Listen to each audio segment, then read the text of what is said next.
Hi guys, welcome back to my channel. আমি ঐশী। আজকে চলে এসেছি একটি নিউ ব্লগ নিয়ে। আর এই ব্লগটা কিসের ওপর সেটা তোমরা দেখেই বুঝতে পারছো।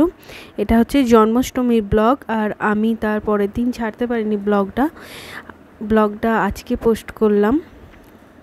বিশেষ কারণের জন্য আমি ব্লগটা পোস্ট করতে পারিনি।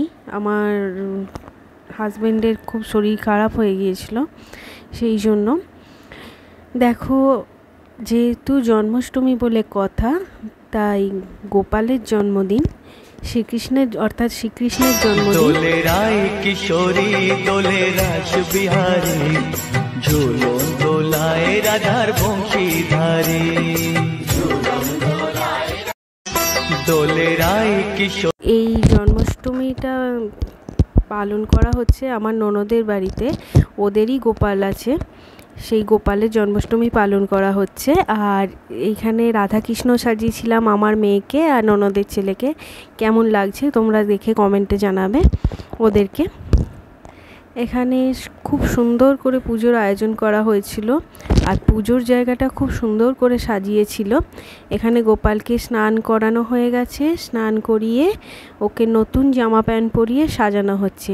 আর এখানে গোপালের 56 ভোগের আয়োজন করা হয়েছে। তার সাথে তো অন্নভোগ আছেই, আর তার সাথে আদার্স আরও কিছু আছেই।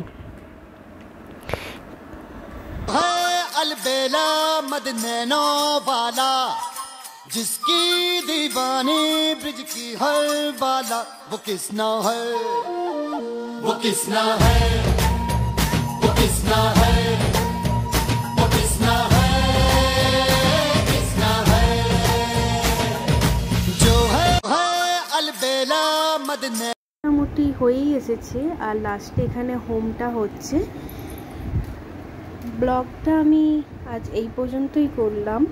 ভিডিওটা যদি তোমাদের ভালো লাগে তাহলে please like, comment and share করো। Tata, by.